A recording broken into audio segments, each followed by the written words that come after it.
നമസ്കാരം. മലയാളി വാർത്ത ഇൻസൈഡിലേക്ക് സ്വാഗതം. നെയ്യാറ്റിൻകര ഗോപൻ സ്വാമിയുടെ ദുരൂഹ സമാധി. ഇതാദ്യമായിരിക്കാം ഇത്തരമൊരു സന്ദർഭം കേരളത്തിൽ. നെയ്യാറ്റിൻകരയിലെ ഗോപൻ സ്വാമിയെ തങ്ങൾ സമാധി ഇരുത്തിയതാണ് എന്ന് കുടുംബം ഉറപ്പിച്ചു പറയുന്നു. ഈ ദുരൂഹ സമാധിയെക്കുറിച്ച് ചില പരാതികളുമായി നാട്ടുകാർ പോലീസിനെ സമീപിക്കുന്നു. നെയ്യാറ്റിൻകര ഗോപനെ കൊന്നു കുഴിച്ചു മൂടിയതാണ് എന്ന് നാട്ടുകാർ സംശയിച്ചു. തുടർന്ന് പോലീസ് സ്ഥലത്തെത്തി സമാധിയിടം പൊളിച്ച് പരിശോധിക്കണമെന്നാണ് പോലീസ് ആവശ്യപ്പെട്ടത്. അതിനു മുന്നിൽ കുടുംബം മുഖം ധരിച്ചു. ദുരൂഹ സമാധി തുറന്നു പരിശോധിക്കാൻ ഇതിനിടയിൽ ജില്ലാ കളക്ടർ ഉത്തരവിട്ടു. ഇന്ന് കല്ലറ തുറന്ന് പരിശോധിക്കാൻ പോലീസ് സംഘം എത്തിയപ്പോൾ അവിടെ നടന്നത് അതിനാടകീയ രംഗങ്ങൾ.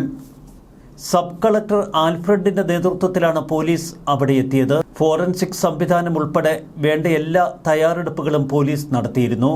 എന്നാൽ സമാധി തുറക്കാൻ അനുവദിക്കില്ല എന്ന നിലപാടുമായി കുടുംബം സമാധിക്ക് ചുറ്റുമിരുന്നു.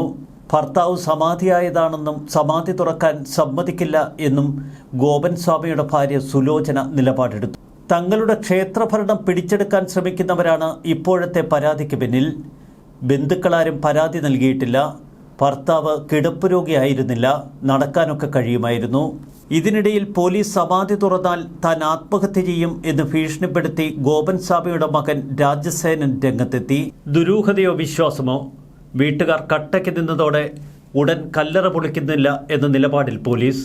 ഗോപൻ സ്വാമി ഇക്കഴിഞ്ഞ വ്യാഴാഴ്ച രാവിലെ 11 മണിക്ക് തനിയെ നടന്നുപോയി കല്ലറയിലിരുന്ന് സമാധിയായി എന്നാണ് മകൻ പറഞ്ഞത്. ഗോപൻ സ്വാമി അതീവ ഗുരുതരാവസ്ഥയിലായിരുന്നുവെന്നും വ്യാഴാഴ്ച രാവിലെ കണ്ടിരുന്നുവെന്നും അടുത്ത ബന്ധുവിന്റെ മൊഴി പോലീസിന് മുന്നിൽ. വീട്ടുകാരുടെയും അടുത്ത ബന്ധുക്കളുടെയും പരസ്പര വിരുദ്ധമായ മൊഴിയാണ് പോലീസിൽ സംശയമുണ്ടാക്കിയത്. ഗോപൻ സ്വാമിയെ വീട്ടുകാർ അപായപ്പെടുത്തിയതായി സംശയിക്കുന്നുവെന്ന് ചില നാട്ടുകാരും തുറന്നടിച്ചു. സമാധിപീഠം ഒരു കാരണവശാലും പൊളിക്കാൻ അനുവദിക്കില്ല എന്ന് കട്ടയ്ക്ക് നിലപാടെടുത്ത് വീട്ടുകാർ നിന്നതോടെ പോലീസ് പരിങ്ങലിലായി. പിന്നീട് അനുനയിപ്പിച്ച് വീട്ടുകാരെ ഒരുവിധം പോലീസ് വീട്ടിനുള്ളിലാക്കി. അതിനു പുറത്ത് പോലീസ് കാവൽ നിന്നു. രാവിലെ പോലീസിനെ കണ്ടപാടെ ഗോപൻ സ്വാമിയുടെ ഭാര്യയും മക്കളും സമാധിപീഠത്തിലേക്ക് ഓടിയെത്തി കുത്തിയിരിക്കുകയായിരുന്നു. അവർക്ക് പിന്തുണയുമായി ഹിന്ദു ഐക്യവേദി, VSDP സംഘടനകളും സ്ഥലത്തെത്തി. 5 വർഷം മുൻപ് മയിലാടിയിൽ നിന്ന് സമാധിയിടത്തിൽ വെക്കാൻ ശില ഭർത്താവ് തന്നെയാണ് കൊണ്ടുവന്നത് എന്ന് സുലോചന പറയുന്നു. ഇരിക്കാനുള്ള പത്മപീഠവും വിഗ്രഹങ്ങളുമൊക്കെ അദ്ദേഹം തന്നെയാണ് തെരഞ്ഞെടുത്തത്. ഇത് നാട്ടുകാർക്കും വീട്ടുകാർക്കുമൊക്കെ അറിയാവുന്ന കാര്യം. നാട്ടുകാരെല്ലാം അന്ന് വിഗ്രഹം എടുക്കാൻ വന്നിരുന്നു. അച്ഛൻ ഇന്നേ ദിവസം സമാധിയാകുമെന്ന് അച്ഛൻ തന്നെ പറഞ്ഞിരുന്നുവെന്ന് മകന്റെ മൊഴി.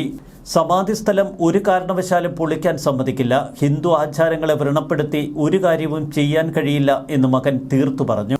ഗോപൻ സ്വാമി സമാധിയിരിക്കുന്ന സ്ഥലം ആരും കാണാൻ ഇടവരരുത്. ആ സമയത്ത് മക്കൾ പൂജകളും കർമ്മങ്ങളുമൊക്കെ ചെയ്യണം. സമാധിയിരിക്കുന്ന ഗോപൻ സ്വാമിയെ ആരെങ്കിലും കണ്ടാൽ ആ കർമ്മങ്ങൾ പൂർത്തിയാകില്ല. ഇതൊക്കെ മകനോട് നേരത്തെ തന്നെ അദ്ദേഹം പറഞ്ഞു വെച്ചതാണ്. 5 കൊല്ലം മുൻപ് ഭർത്താവ് ഇതൊക്കെ മകനെ പറഞ്ഞേൽപ്പിച്ച കാര്യങ്ങളാണ്. ഗോപൻ സ്വാമിയെ മക്കൾ സമാധിയിരുത്തിയത് ഒരു കോൺക്രീറ്റ് അറയിൽ. ഈ കോൺക്രീറ്റ് അറ പൊളിക്കാനാണ് പോലീസ് എത്തിയത്. മൃതദേഹം പുറത്തെടുത്ത് പോസ്റ്റ്മോർട്ടം ചെയ്യുകയാണ് നമ്മുടെ നിയമവ്യവസ്ഥ അനുശാസിക്കുന്ന കാര്യമെന്ന് പോലീസ് വീട്ടുകാരോട് അനുനയപൂർവ്വം പറഞ്ഞു. RDOയുടെ സാന്നിധ്യത്തിലാണ് പോലീസ് കല്ലറ പൊളിക്കുന്നത്. മണിയൻ എന്ന ഗോപൻ സ്വാമി സമാധിയായതിനെ തുടർന്ന് പത്മപീഠത്തിലിരുത്തി കോൺക്രീറ്റ് അറയിൽ സംസ്കരിച്ചുവെന്നാണ് മക്കൾ പോലീസിന് നൽകിയ മൊഴി. എന്നാൽ മരണവിവരം അയൽവാസികളെ പോലും അറിയിച്ചില്ല എന്ന് നാട്ടുകാർ ദുരൂഹത ആരോപിക്കുന്നു. നാട്ടുകാർ 2 പേർ ചേർന്ന് നൽകിയ പരാതിയിലാണ് ഗോപൻ സ്വാമിയെ കാണാനില്ല എന്ന പരാതി പോലീസ് അന്വേഷിച്ചു തുടങ്ങിയത്. എങ്ങനെ മരിച്ചു, എപ്പോൾ മരണം സംഭവിച്ചു എന്ന കാര്യങ്ങൾക്കൊന്നും വീട്ടുകാർക്ക് ഉത്തരമില്ല. അച്ഛൻ നടന്നുപോയി സമാധിയിരുന്നു എന്ന് മക്കൾ പറയുന്നു. ഓം നമ ശിവായ് ഇത് ചൊല്ലിയാണ് അച്ഛൻ സമാധിയായത്. സമാധിക്കല്ലറ തുറന്നാൽ ആത്മഹത്യയല്ലാതെ ഞങ്ങളുടെ മുന്നിൽ മറ്റു വഴികളില്ല. ഇതിനിടയിൽ ചില ഹൈന്ദവ സംഘടനകൾ രംഗത്തെത്തി. സമാധിയായ ആളുടെ സമാധിയിടം പൊളിക്കാൻ പാടില്ല എന്നവർ പോലീസിന് മുന്നിൽ ശക്തമായ നിലപാടെടുത്തു. ഗോപൻ സ്വാമി വ്യാഴാഴ്ച രാവിലെ 11 മണിക്ക് നടന്നുപോയി കല്ലറയിലിരുന്ന് സമാധിയായി എന്ന് മകൻ രാജസേനൻ പറയുന്നു. ഗോപൻ സ്വാമി അതീവ ഗുരുതരാവസ്ഥയിൽ കിടപ്പിലായിരുന്നുവെന്നും വ്യാഴാഴ്ച രാവിലെ താൻ പോയി കണ്ടിരുന്നുവെന്നുമാണ് അടുത്ത ബന്ധുവിന്റെ മൊഴി.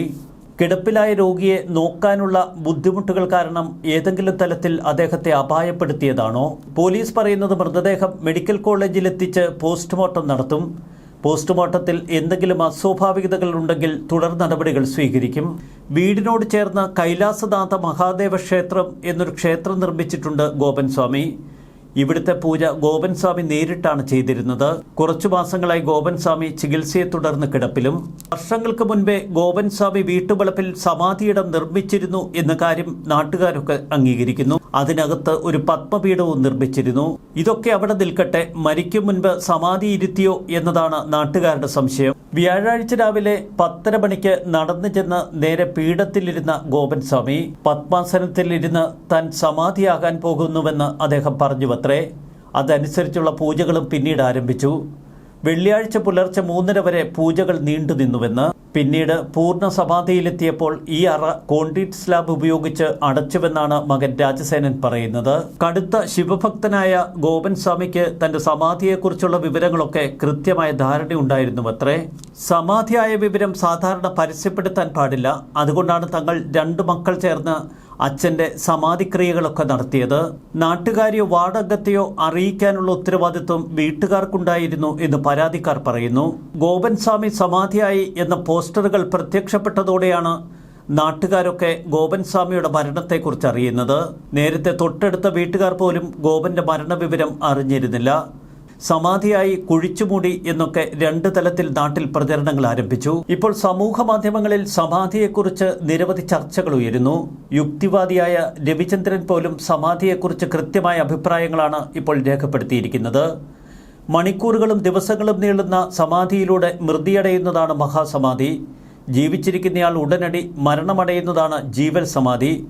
പ്രമേഹത്തിനും രക്തസമ്മർദ്ദത്തിനുമുള്ള മരുന്നുകൾ കഴിച്ച് വിശ്രമിച്ച തിരുവനന്തപുരം ജില്ലയിലെ ബാലരാമപുരത്തെ ഗോപൻ സ്വാമിക്ക് ജീവൽ സമാധി ഉണ്ടായി എന്ന മകന്റെ അവകാശവാദത്തെ മതസിലബസ് അതാണ്. അങ്ങനെ നോക്കിയാൽ മിക്ക മരണങ്ങളും ജീവൽ സമാധിയാണെങ്കിലും മരണശേഷമുള്ള ക്രിയകളും സംസ്കാര ചടങ്ങുകളും പൂർത്തിയാക്കിയാലേ അംഗീകൃത സമാധി സർട്ടിഫിക്കറ്റ് ലഭിക്കുകയുള്ളൂ. കൊന്നതാണ് എന്ന് നാട്ടുകാരും സമാധി എന്ന് കുടുംബവും പറയുന്നു എന്നത് ശ്രദ്ധേയമാണ്. കന്യാഗർഭം പോലെ സമാധിയും മതകഥകളിൽ ഒതുങ്ങി നിൽക്കണമെന്നാണ് വിശ്വാസികളിൽ ഭൂരിപക്ഷവും ആഗ്രഹിക്കുന്നത്. ജീവിതത്തിൽ ഇതൊക്കെ അംഗീകരിക്കാൻ ലേശം ബുദ്ധിമുട്ടാണ്. ഗോപൻ സ്വാമിയുടെ കാര്യത്തിൽ കൊന്നിട്ട് സമാധിയാക്കിയതാണോ അതോ മരിച്ച ശേഷം സമാധിയുടെ സെറ്റും മേക്കപ്പും ഇട്ടതാണോ എന്ന് പോസ്റ്റ്മോർട്ടത്തിലൂടെ സ്ഥിരീകരിക്കാനാകും. മരിച്ച വ്യക്തിയെ എങ്ങനെ സംസ്കരിക്കണം, ചടങ്ങുകൾ എന്തായിരിക്കണം എന്നൊക്കെ തീരുമാനിക്കാൻ കുടുംബത്തിന് സ്വാതന്ത്ര്യമുണ്ടെങ്കിലും അസ്വാഭാവിക മരണം വൈദ്യശാസ്ത്രപരമായി സ്ഥിരീകരിക്കപ്പെടേണ്ടതുണ്ട്. പുറത്തു വരുമ്പോൾ സമാധി ഇരുത്തേണ്ടത് മതനിബദ്ധമായ ശവസംസ്കാരം തന്നെയാണ്. കേരളത്തിൽ അടുത്തിടെ പോലും സമാനമായ സംഭവങ്ങൾ ഉണ്ടായിട്ടുണ്ട്. സന്യാസിമാരെല്ലാം സമാധിയാകും എന്നൊക്കെയാണ് മതപ്പേച്ചുകൾ. സമാധിയായി എന്ന് അവകാശപ്പെട്ട് ഗോപൻ സ്വാമി തന്നെ തുടങ്ങിയ കുടുംബക്ഷേത്ര സ്റ്റാർട്ടപ്പ് വികസിപ്പിന് കുടുംബത്തിന് അവകാശമുണ്ടോ എന്ന് ചോദിച്ചാൽ അതുതന്നെയല്ലേ ISO സർട്ടിഫിക്കറ്റുള്ള ആൾദൈവങ്ങളും ആത്മീയാചാര്യന്മാരും ചെയ്തിട്ടുള്ളത് എന്ന മറുചോദ്യം ഉന്നയിക്കപ്പെടും. വ്യക്തി സ്വാതന്ത്ര്യം, മതസ്വാതന്ത്ര്യം എന്നിവ സംബന്ധിച്ച ഭരണഘടനാ വകുപ്പുകളും ഉദ്ധരിക്കപ്പെടും. സമാധി എന്ന മതവിഭ്രാന്തിയിൽ വിശ്വസിക്കുകയും അത് പൊതു അവധി കൊടുത്ത് ആഘോഷിക്കുകയും ചെയ്യുന്ന ഒരു സമൂഹത്തിലാണ് ഈ നാടകവും അരങ്ങേറുന്നത്. വിശ്വസിക്കാത്തവരിൽ ഭൂരിപക്ഷവും അന്യമതാന്ധതയെ എന്തിനു കുറ്റപ്പെടുത്തണമെന്ന് ചിന്തിക്കുന്നവരായിരിക്കാം. പിതാവ് സമാധിയായെന്ന് പറയുമ്പോൾ കല്ലറ കുത്തിപ്പൊളിക്കണം, കേസെടുത്ത് അകത്താക്കണം എന്നൊക്കെ പറയുന്ന നാട്ടുകാരെയും ഭക്തരെയും കണ്ട് ഇതെന്ത് ഭക്തരുടെ എന്നാണ് ഗോപന്റെ മകൻ ചാനൽ ക്യാമറകൾക്ക് മുന്നിൽ ആവശ്യപ്പെട്ടത്. പൂർണ്ണതയുടെ ഘട്ടത്തെ ട്രാൻസ് അഥവാ സമാധി എന്ന് വിളിക്കുന്നു. ഒരു യോഗി ബോധപൂർവം തന്റെ ശരീരം ഉപേക്ഷിക്കാൻ തീരുമാനിക്കുമ്പോൾ പ്രവേശിക്കുന്ന അവസ്ഥയാണ് സമാധി അഥവാ മഹാസമാധി. ഇതിനകം ദൈവസാക്ഷാത്കാരം അല്ലെങ്കിൽ നിർവികൽപ സമാധി നേടിയതിനു ശേഷം മാത്രമേ ഇതൊക്കെ സാധ്യമാകൂ. ഒരു യോഗി അവരുടെ യഥാർത്ഥ ഏകത്വവും ദൈവവുമായുള്ള ഐക്യവും തിരിച്ചറിയുകയും അനുഭവിക്കുകയും ചെയ്യുന്നു. ഭാരതത്തിൽ നിലവിലുള്ള സമാധി സങ്കല്പത്തെക്കുറിച്ച് കൃത്യമായ നിർവചനങ്ങൾ നിരവധി യോഗീവര്യന്മാർ നൽകിയിട്ടുണ്ട്. സമാധിയെ സംബന്ധിച്ച് നിരവധി നിർവചനങ്ങളുമുണ്ട്. പുരാണത്തിലും ഇതിഹാസത്തിലുമൊക്കെ സമാധിയെക്കുറിച്ച് കൃത്യമായ പ്രതിപാദ്യങ്ങളുണ്ട്.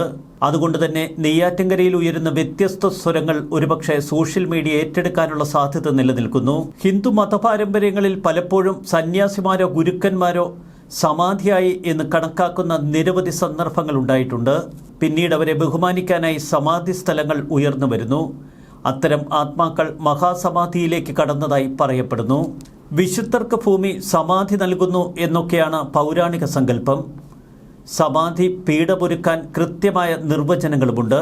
ഒരു സന്യാസിക്ക് ഭൂസമാധി നൽകുമ്പോൾ അവനെ ഒരു തികഞ്ഞ ഭാവത്തിലിരുത്തി അവന്റെ ശരീരം 16 വിധത്തിൽ അലങ്കരിക്കുകയും തുടർന്ന് ദേവമന്ത്രങ്ങളോടെ സമാധി നൽകുകയും ചെയ്യുന്നുവെന്ന് പൗരാണിക ഗ്രന്ഥങ്ങളിൽ പറയുന്നു. സമാധിയുടെ അവസാന ഘട്ടം പൂർണ്ണമായും രഹസ്യമാക്കി വച്ചിരിക്കുന്നു. സന്യാസിമാർക്ക് ഭൂമി നൽകിയ ഒരു പാരമ്പര്യമാണ് സമാധി. മരണസമയം കഴിഞ്ഞാൽ ഹൈന്ദവ വിശ്വാസത്തിൽ പിന്നെ ശവസംസ്കാരമാണ്.